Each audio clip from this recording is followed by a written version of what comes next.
You've probably heard a lot about serial killers. Maybe from the TV, from your teachers, or from me. The difference between a homicidal killer and a serial killer is that a homicidal killer, it's usually a one-time thing. It's based on something like a financial dispute or a passionate love affair gone wrong, maybe a gang affiliation. Serial killer, it's a lot more based on their own desires, whether or not that's sexual or just it's a pleasure-driven desire to kill people, but it's usually not based on a certain event that happens or something that transpires in their life. It's much more internal. So the conversation we're having is what makes a serial killer do what they do, what makes them feel the need or the desire to kill people for pleasure. So there are generally two schools of thought. That's nature versus nurture. So nature is the idea that their pleasure that they derive from this is something internal, biological, genetic, they can't escape from it. Nurture is more, it's their upbringing, whether that's abusive or otherwise. And so we're going to get into the conversation of which one is more likely and what that means. So first we're going to talk about nature. Everyone knows that we're made up of lots of individual genes, and they make up our DNA. Our DNA is what tells our body what to look like and tells our brain what kind of combinations to form. So how we behave and what kind of traits we have, all sorts of things. So, back in 2000, there was a report published in Science magazine by Dr. Richard Davidson at the University of Wisconsin at Madison. This study compared brain scans of more than 500 people between those who were prone to violence and those who were considered to be normal. The study found that brain images of those who had been convicted of murder with aggressive and antisocial disorders showed distinct brain activity compared to those who were considered normal. If the study is correct, then these murderers must have been born with an entirely different genetic makeup than people who are considered normal.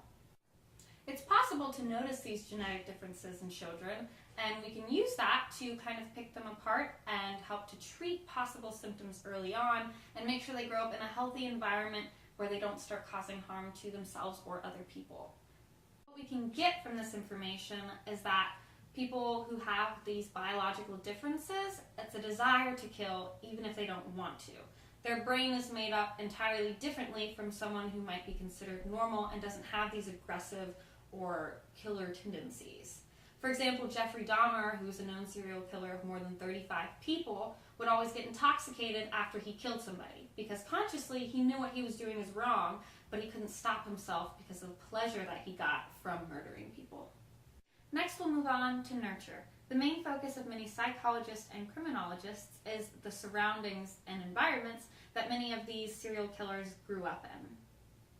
If we go back to the example of Jeffrey Dahmer, again a serial killer who's convicted of killing up to 35 men, we can talk about how his father described him as being a very exuberant child who loved to run around and wrestle and ham it up for the camera and play with all the other kids. Jeffrey Dahmer was a fairly normal child.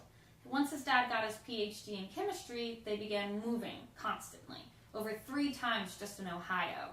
That's when his parents began to notice his shy and antisocial behavior.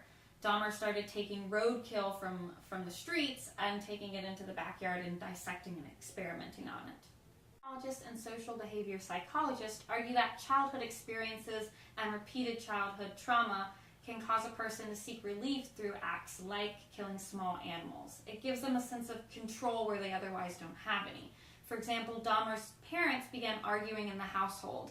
Dahmer felt like he couldn't do anything about it and like he had no control over his life. So he began taking small animals and killing them or dissecting them to kind of feel like he had some control over his life and other people.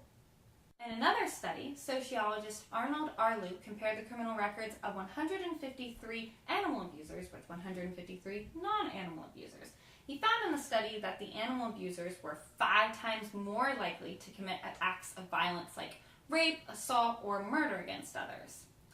This was because the animal abusers felt like they had control over other people and things by killing the animals, and this is what usually would kind of lead to them committing acts of violence later on in life to again show that they had power or control over others, because usually in their childhood they would feel rejected from parents or other acts of authority, which made them feel like they didn't have any control. In a study of 62 male serial killers, Eric Hickey, a criminologist, found that 48% of them had been rejected by a parent or some other important person in their life. Serial killers are usually victims of abuse or rejection that happens sometime in their life, usually when they're a child.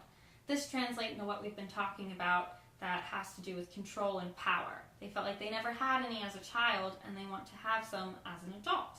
Sometimes this can translate into a sexual desire or fantasy and wanting to make that into a reality as some way to gain a form of control. A lot of times these serial killers did not have a childhood where they understood normal family interactions or relationships. That means they can't understand how people usually coexist or treat each other, and this can translate into harmful ways of dealing with their issues. So we've talked about nature and nurture. These are the two different sets of ideas that most criminologists or psychologists or any kind of expert on serial killers has. However, most people agree that it's not one or the other. It's actually both. You see, any subject has a complex interaction with its environment and itself. How it is biologically made up is different from the environment that it grows up in. Both of these are a complex set of variables that affect different people in numerous different ways. For example, there are many different people out there who are psychopaths or sociopaths, but that doesn't make them serial killers. Many serial killers happen to be psychopaths and sociopaths, but that doesn't mean every psychopath and sociopath you meet out on the street or in your life is going to be a serial killer. They are not exclusive to each other, just like how all rectangles are squares, but not all squares are rectangles. There's hard evidence and statistics for both sides of the argument.